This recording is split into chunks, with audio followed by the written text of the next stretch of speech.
Assalamualaikum warahmatullahi wabarakatuh. Alhamdulillahi rabbil alamin.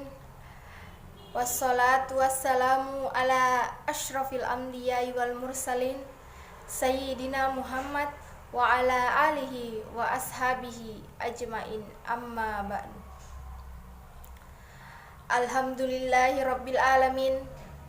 Nahmaduhu wa nasta'inuhu wa nastaghfir wa na'udzu billahi min syururi anfusina wa min sayyiati a'malina. Man yahdihillahu fala mudhillalah wa man yahdilhu fala hadiyalah. Asyhadu an la ilaha illallah wa asyhadu anna Muhammadan abduhu wa rasuluh.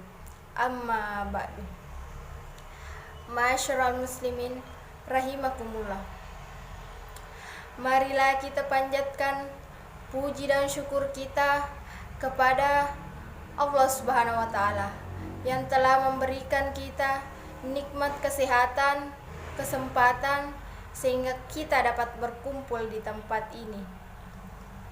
Tak lupa pula kita kirimkan salawat serta salam kepada junjungan kita Nabi Muhammad sallallahu alaihi wasallam, Nabi pembawa obor keselamatan dunia dan akhirat insyaallah. Adapun ceramah yang saya bawakan pada kesempatan kali ini yaitu adab mendirikan sholat serta hikmahnya. Ma'asyiral muslimin rahimakumullah. Sholat adalah ibadah wajib yang harus dilakukan setiap umat muslim yang sudah balik dan berakal sehat. Banyak keutamaan yang akan diperoleh oleh setiap orang yang menjalankan ibadah sholat, namun tidak banyak yang menyadarinya.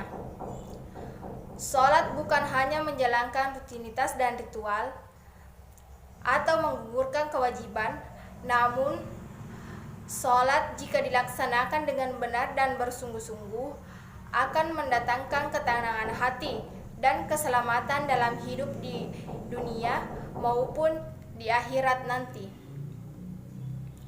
Ma'asyiral muslimin rahimakumullah. Syekh Iman Nawawi Al-Bantani dalam kitabnya menyebutkan ada 10 hikmah sholat sebagaimana hadis yang diriwayatkan oleh Abu Hurairah. Ma'asyiral muslimin rahimakumullah. Ada 10 hikmah yang terkandung dalam sholat. Yang pertama, dapat mencerahkan wajah. Sebelum menjalankan sholat, kita diwajibkan untuk berwudu. Secara lahir, wudu itu membersihkan wajah dari kotoran yang melekat. Orang yang menjalankan sholat dengan catatan khusyuk dan bersungguh-sungguh wajahnya akan cerah. Yang kedua, menerangi hati orang yang menjalankan sholat, hatinya akan merasa lebih tenang. Kita hanya fokus kepada mengingat Allah Subhanahu wa taala. Yang ketiga, menyehatkan badan. Menjalankan ibadah sholat juga akan membuat badan sehat, sebab ritual dan gerakan sholat seperti halnya orang yang sedang berolahraga, mulai dari kepala hingga kaki, semua kita akan bergerak. Yang keempat, menjadi faktor ketenangan dalam kubur. Sholat merupakan salah satu bekal amal ibadah yang akan menolong kita di akhirat kelak nanti. Yang kelima, menjadi sebab turunnya rahmat. Allah Subhanahu wa taala akan membukakan pintu rahmatnya kepada hambanya yang melaksanakan perintahnya dengan menjalankan sholat. Yang keenam, kunci membuka pintu langit. Orang yang rajin menjalankan sholat dan terus berdoa, insya Allah akan dibukakan pintu langit untuknya. Dalam artian doanya cepat dikabulkan oleh Allah Subhanahu wa taala.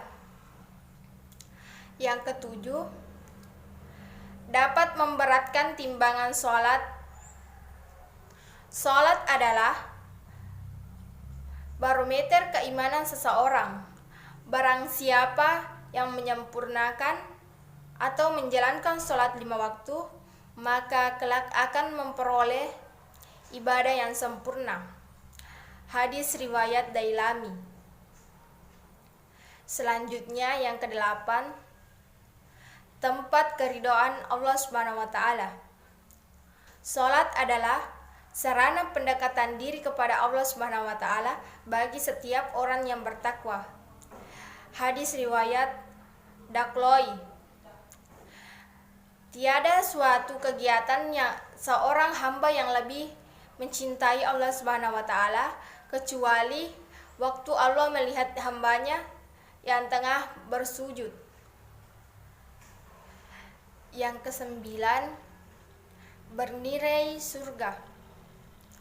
Allah menjanjikan bagi hambanya yang menjalankan sholat 5 waktu dengan surga yang sempurna dan dengan penuh kenikmatan.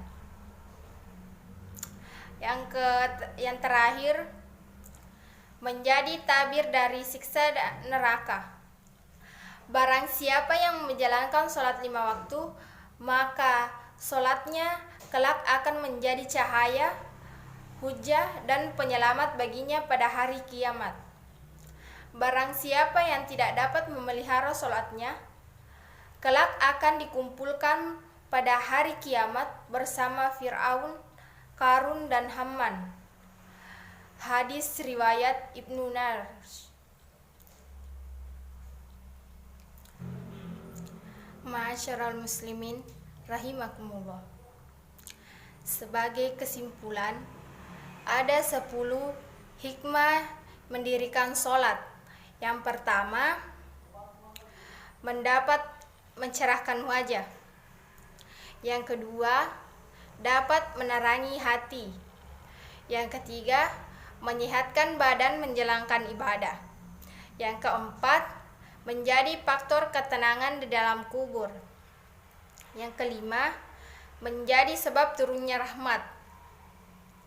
Yang keenam, kunci membuka pintu langit orang yang rajin menjalankan sholat. Yang ketujuh, dapat memberatkan timbangan menuju surga. Yang kedelapan, tempat keridhaan Allah adalah sholat. Yang 9, bernilai surga Allah menjanjikan bagi hambanya yang menjalankan sholat 5 waktu. Yang terakhir, menjadi tabir dari siksa neraka bagi yang tidak menjalankan sholat 5 waktu. Baiklah, itulah tadi ceramah singkat dari saya. Mudah-mudahan bermanfaat bagi kita semua. Mohon maaf jika ada kesalahan. Jika ada jarum yang patah, jangan simpan di dalam laci. Jika ada kata-kata saya yang salah, jangan simpan di dalam hati. Akhirul kalam, wallahu yatawallas sholihin. Wassalamualaikum warahmatullahi wabarakatuh.